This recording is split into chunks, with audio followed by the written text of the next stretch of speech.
Hey guys, welcome back to my channel Educate with GK. இந்த video personal growth related video தான். and என்னோட தலைப்பு பார்த்தீங்கன்னா neuroplasticity weekly reset.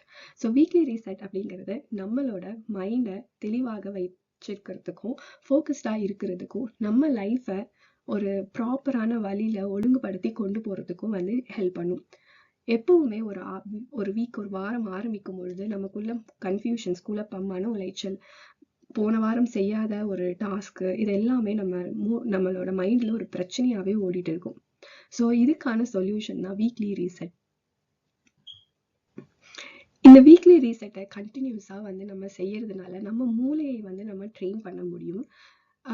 எந்த ஒரு கன்ஃபியூஷனும் இல்லாமல், எந்த ஒரு மன உளைச்சலும் இல்லாமல், ஒரு மென்டல் கிளாரிட்டியோட, அதாவது மைண்ட் தெளிவாகவும் ஃபோக்கஸ்டாகவும் அடுத்த வாரத்துக்கு வந்து நம்மளால போக முடியும். உங்க மைண்ட்ல எப்ப பார்த்தாலும் நிறைய விஷயங்கள் ஓடிக்கிட்டே இருக்கு. இல்ல நீங்க ஒரு வாரத்தை ஆரம்பிக்கிறீங்கன்னா, அந்த வாரம் வந்து உங்களுக்கு என்ன ஃபீல் இருக்குன்னா, ஒரு மாதிரி மன உளைச்சலா இருக்கும். உங்களால எதுலையுமே ஃபோக்கஸ் பண்ண முடியாத மாதிரி ஒரு வாரத்தை ஸ்டார்ட் பண்றீங்க அப்படின்னா, உங்களுக்கு மோட்டிவேஷன் தேவைப்படாது. உங்களுக்கு தேவையானது நியூரோலாஜிக்கல் ரீசெட். நம்ம மூளையை நம்ம ட்ரெயின் பண்ணணும், ரீட்ரெயின் பண்ணணும். முதல்ல நியூரோபிளாஸ்டிசிட்டி என்றால் என்ன அப்படிங்கிறத பார்ப்போம். நம்ம மூளை தன்னை தானே மாற்றிக்கொள்ளும் திறனை தான் நியூரோபிளாஸ்டிசிட்டி அப்படின்னு சொல்றோம். அதாவது நம்ம என்ன நினைக்கிறோம், நம்ம என்ன செய்யறோம், நம்ம திரும்ப திரும்ப எதை செய்யறோம், அதோட அடிப்படையில நம்ம மூளை புதிய நியூரல் கனெக்ஷன்ஸை உருவாக்கும். இதனாலதான் ஹேபிட்ஸ் அண்ட் ருட்டீன்ஸ், அதாவது பழக்க வழக்கங்கள் ரொம்ப முக்கியமானது அப்படிங்கிறத சொல்றாங்க. நியூரோபிளாஸ்டிசிட்டி எப்படி வேலை செய்யுது அப்படிங்கிறத தெரிஞ்சுக்குவோம். நம்ம ஒரு செயலை அடிக்கடி செய்துகிட்டே இருந்தோம் அப்படின்னா நம்ம மூளை அந்த பாத்வேவை ஸ்ட்ராங் ஆக்குது. உதாரணத்துக்கு, நம்ம எப்பவுமே கவன சிதறலோட இருக்கோம் அப்படின்னா நம்ம எதுலையுமே நம்மளால கவனத்தை செலுத்த முடியாது. ஆனால் நம்ம ஒரு ஸ்ட்ரக்சர்டு ருட்டீன்ல இருக்கோம், நல்ல பழக்க வழக்கங்களோட இருக்கோம்னா நம்ம டிசிப்ளின்டா இருப்போம். நம்ம மூளை எப்படி வேலை செய்யுது இந்த இடத்துல அப்படின்னா, நம்ம எதை திரும்ப திரும்ப அடிக்கடி செய்யறோமோ அதுக்கு ஏத்த மாதிரி நம்ம மூளை மாற்றிக்கொள்ளுது. அதை நம்ம மைண்ட் எப்பவுமே ஏதாவது ஒரு விஷயத்த அப்படியே யோசிச்சுட்டே இருக்கும். நிறைய விஷயங்கள் உள்ளுக்குள்ள போய்கிட்டே இருக்கும், நம்மளை யோசிக்கவே விடாம இருக்கிற மாதிரி இருக்கும்.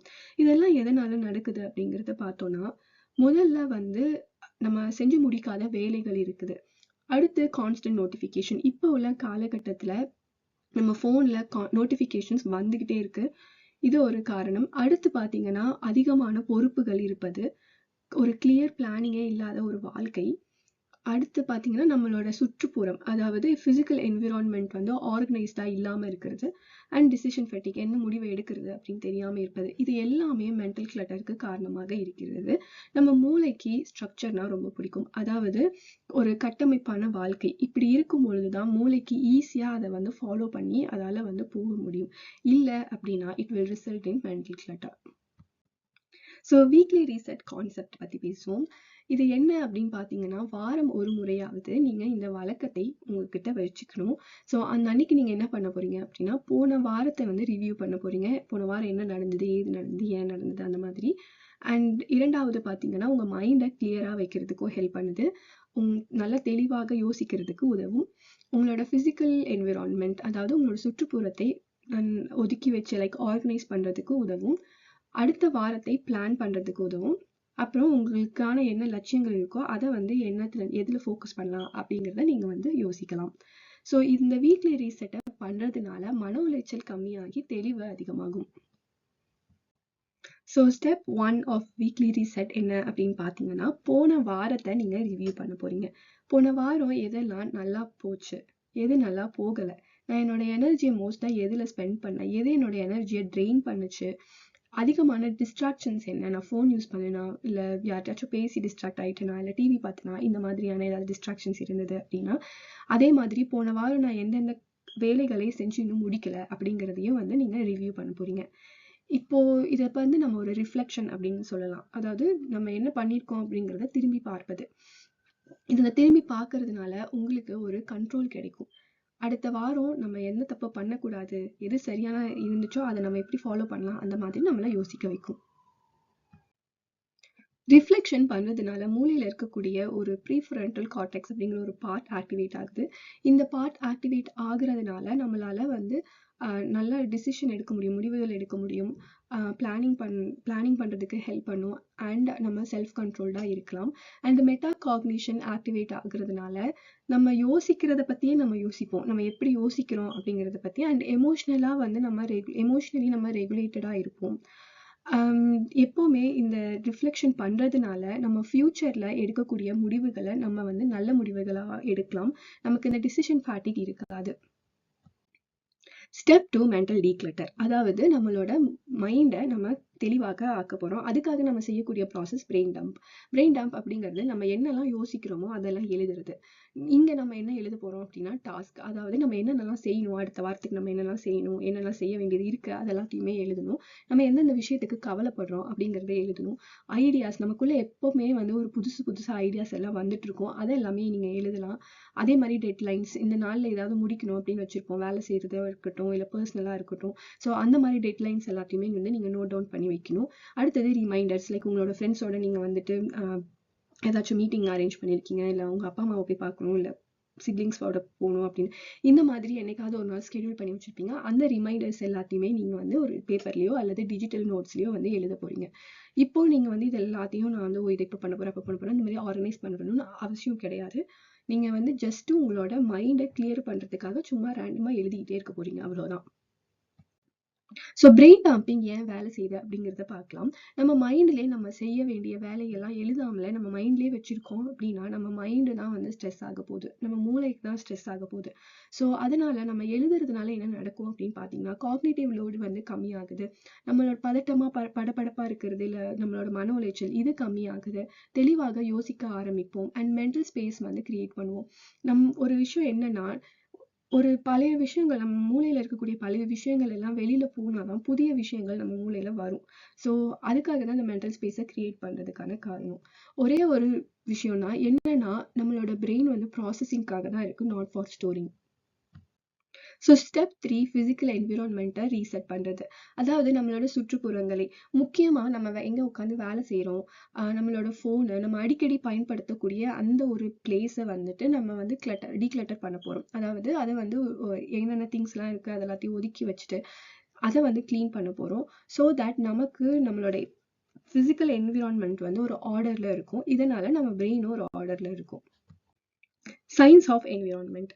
நம்ம சுற்றுப்புறங்கள் ஒரு கட்டமைப்போட இல்லை அப்படின்னா நமக்கு ஸ்ட்ரெஸ் ஹார்மோன்ஸ் அதிகமாக ப்ரொடியூஸ் ஆகும் அப்படிங்கிறத ரிசர்ச் சொல்லுது. ஸோ நம்ம சுற்றுப்புறங்களை ஒரு ஆர்டரில் வச்சிருக்கும் பொழுது நம்ம தெளிவாக யோசிக்கிறோம். நம்மளால வந்து கரெக்டாக எல்லா விஷயத்துலையுமே கவனம் செலுத்த முடியும். எந்த ஒரு கவன சிதறல்களும் இருக்காது. அதே மாதிரி ப்ரொடக்டிவிட்டி அதிகமாகுது. நம்மளோட மூளை கண்ட்ரோல்டாக இருக்கும். இன்னொரு விஷயம் என்ன சொல்லணும்னா, இந்த டிஸ்ட்ராக்ஷன்ஸ். நான் இதை பார்த்துருக்கேன். நம்மளோட ஸ்கூல் படிக்கும் போதோ இல்லை காலேஜ் படிக்கும் போதோ நம்ம வந்து படிச்சுட்டு இருப்போம். எக்ஸாமுக்கு ரொம்ப எக்ஸாம் பக்கத்தில் வந்து படிச்சுட்டு இருப்போம். ஏதாவது ஒரு இடத்த பார்த்துட்டு அந்த டைமில் தான் நமக்கு அதை க்ளீன் பண்ணணும்னு தோணும். அது ஒரு நிஜமாவே அது ஒரு பெரிய டிஸ்ட்ராக்ஷன்ஸ். ஸோ நம்மளோட நம்ம எங்கே வேலை செய்கிறோமோ அந்த இடம் வந்து நீட் அண்ட் டைடியாக இருந்துச்சு அப்படின்னா டிஸ்ட்ராக்ஷன்ஸ் இல்லாமல் இருக்கும். ஸோ ஸ்டெப் 4 அடுத்த வாரத்தை நம்ம எப்படி டிசைன் பண்ண போகிறோம் அப்படிங்கிறது தான். நீங்கள் பிளான் பண்ணும்பொழுதே உங்களோட 3 மெயின் கோலை வச்சுக்கோங்க. அடுத்தது வந்துட்டு 3 செகண்டரி டாஸ்க். அதாவது உங்களோட கோல் இல்லாமல் வேறு என்னென்ன வேலைகளை வந்து நீங்கள் முடிக்கணும்னு நினைக்கிறீங்களோ அதை ப்ரையாரிட்டைஸ் பண்ணி எது முக்கியமோ அதை அடுத்த வாரத்தில் முடிக்கிற மாதிரி பார்த்துக்கோங்க. அண்ட் நம்மளோட வளர்ச்சிக்காக ஒரு செயலை நம்ம செய்யணும், அதுலேயும் நம்ம ஃபோக்கஸ் பண்ணணும். நம்ம செட் பண்ணக்கூடிய லட்சியங்கள் வந்து எப்போவுமே கம்மியாக வச்சுக்கிறதே நல்லது. ஏன்னா நம்ம மூளையில் இருக்கக்கூடிய நியூரோ டிரான்ஸ்மிட்டர் டோப்பமைன் அப்படிங்கிற ஒன்று, நம்மக்கிட்ட நிறைய கோல்ஸ் நம்ம செட் பண்ணுறோம் அப்படின்னா ஸ்கேட்டர்டாக தான் அந்த டோப்பமைன் இருக்குமாமா.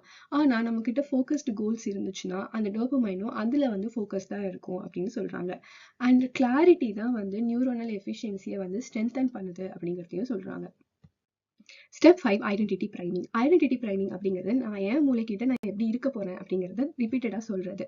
அடுத்த வாரம் நான் ஃபோக்கஸ்டாக இருக்க ட்ரை பண்ண போகிறேன் அப்படின்னு சொல்கிறதுக்கு பதிலாக நான் ஃபோக்கஸ்டாகவும் டிசிப்ளினாகவும்ங்கிற பர்சனாகவும் ஆகிட்டுருக்கேன் அப்படின்னு சொல்கிறது தான் பெட்டர். ஸோ என்ன சொல்ல வரேன் அப்படின்னா identity rewires the brain faster than the goals. So dopamine லூப்பை பற்றி கண்டிப்பாக பேசியே ஆகணும். நம்ம ஒரு வேலையை செஞ்சு முடிக்கும் பொழுது நமக்கு டோப்பமைன் ப்ரொடியூஸ் ஆகுது. இந்த டோப்பமைன் ப்ரொடியூஸ் ஆகிறதுனால நமக்கு ஒரு மோட்டிவேஷன் கிடைக்குது. இந்த மோட்டிவேஷனால நம்ம திரும்ப ஒரு விஷயத்தை செஞ்சு முடிக்கணும் அப்படின்னு நினைக்கிறோம். அண்ட் நம்ம திரும்ப அடிக்கடி ஒரு விஷயத்தை செஞ்சுக்கிட்டே இருக்கணும்னு நினைக்கிறது நம்ம மூளையில் இருக்கக்கூடிய ஒரு நியூரல் பாத்வேவை டெவலப் பண்ணுது அண்ட் ஸ்ட்ரென்தன் பண்ணுது. ஸோ கன்சிஸ்டன்சி மாற்றங்களை கொண்டு வருது. ஸோ இந்த வீக்லி ரீசெட்டோட ஃபார்முலா என்ன அப்படின்னு பார்த்தா, போன வாரத்தில் என்ன நடந்தது அப்படிங்கிறத பார்க்குறது, நம்ம மூளையில் என்னென்னலாம் இருக்குது அப்படிங்கிறத நோட் டவுன் பண்ணுறது, அதுதான் பிரெயின் டம்ப். நம்மளோட ஃபிசிக்கல் என்விரான்மெண்ட்டை க்ளீன் பண்ணுறது, அதை வந்து ஆர்கனைஸ்டாக வச்சுக்கிறது, அண்ட் நமக்கான 3 மெயின் லட்சியங்கள் அடுத்த வாரத்துக்கானதை வந்து பிளான் பண்ணுறது, அண்ட் கடைசியில் ஐடென்டிட்டி ப்ரைமிங், நம்ம எப்படி நம்ம யோசிக்க போகிறோம் அப்படிங்கிறது, நம்ம எப்படிப்பட்ட பர்சனாக வர போகிறோம் அப்படிங்கிறது. ஸோ என்னன்னா, இதை எல்லாத்தையுமே வாரம் வாரம் வாரம் வாரம் நம்ம ரிப்பீட் பண்ண போகிறோம். ஸோ இந்த வீக்லி ரீசெட் பண்ணுறதுனால நமக்கு என்ன பெனிஃபிட்ஸ் கிடைக்கும் அப்படின்னு பார்த்தீங்கன்னா, நம்மளோட மன உளைச்சல் கம்மியாகுது, நமக்கு ஒரு தெளிவு கிடைக்கும், நம்மளோட டைமை எப்படி பெட்டராக மேனேஜ் பண்ண முடியும் அப்படிங்கிறது தெரியும், நம்ம வந்து கவன சிதறல்கள் இல்லாமல் எப்படி கவனமாக வேலை செய்வது அப்படிங்கிறத பார்க்கலாம், டிசிப்ளின் ஸ்ட்ராங்காக ஆகும், அண்ட் ப்ரொடக்டிவிட்டி அதிகமாகும். இந்த வீக்லி ரீசெட்டை தொடர்ந்து 3 to 6 மாதம் பண்ணிக்கிட்டே இருந்தோம்னா நம்ம மூளையில் பல மாற்றங்கள் நடக்கும். அதனால என்ன நடக்கும் அப்படின்னு பார்த்தீங்கன்னா, நம்ம கான்சென்ட்ரேஷன் அதிகமாகும். அதாவது நம்ம ஒரு செயல் செய்கிறோம் அப்படின்னா அதில் நம்ம வந்து நல்லாவே நம்ம கவனம் செலுத்துவோம். 2வது, நம்ம முடிவுகளை நல்ல முடிவுகளை எடுக்கிறதுக்கான ஹெல்ப் பண்ணும், அண்ட் நம்ம ப்ரொடக்டிவிட்டி அதிகமாகும். ஸோ இனியும் உங்களுக்கு வந்து தேவைப்படுறது, ஒரு விஷயத்தை செய்யணும் அப்படின்னா தேவைப்படுறது வந்து மோட்டிவேஷன் கிடையாது, ஸ்ட்ரக்சர்டான ஒரு ருட்டீன், நல்ல பழக்க வழக்கங்கள். ஸோ இது இருக்கும் பொழுது, இந்த வீக்லி ரீசெட் நீங்கள் பண்ணும் பொழுது உங்களோட வாழ்க்கையை ஆர்கனைஸ்டாக கொண்டு போகலாம், அதாவது ஒரு ஒழுக்கமான வாழ்க்கையை கொண்டு போகலாம். அண்ட் நீங்கள் என்ன செய்கிறீங்களோ அதுதான் உங்கள் பிரெயின் வந்து ஹெல்ப் பண்ணும். உங்கள் பிரெயினாக வந்து தானாக ஏதாவது புதுசாக யோசிச்சு அந்த மாதிரிலாம் இது பண்ணாது, நீங்கள் தான் உங்களோட பிரெயினை ட்ரெயின் பண்ண போகிறீங்க. தேங்க்யூ ஃபார் வாட்சிங் த வீடியோ. அண்ட் இந்த வீடியோ உங்களுக்கு ஹெல்ப்ஃபுல்லாக இருக்குங்கிறத நம்புகிறேன். அண்ட் போன டைம் நான் வந்து ப்ரொடக்டிவிட்டி பற்றி நான் அப்லோட் பண்ணியிருந்தேன், நீங்கள் அந்த வீடியோவை நான் லிங்க் கொடுக்குறேன், நீங்கள் அதையும் போய் பாருங்கள். ஸோ ப்ரொடக்டிவிட்டி, வீக்லி ரீசெட், இது எல்லாமே வந்து உங்களுக்கு வந்து ஒட்டுமொத்தமாக நம்ம லைஃப்பை இம்ப்ரூவ் பண்ணுறதுக்கு ஹெல்ப் பண்ணக்கூடிய ஒன்று. அண்ட் வீடியோ பிடிச்சிருந்தா லைக் பண்ணுங்கள், ஷேர் பண்ணுங்கள், என்னோட சேனலை சப்ஸ்கிரைப் பண்ணிக்கோங்க. நெக்ஸ்ட் வீடியோவில் பார்க்கலாம். பை.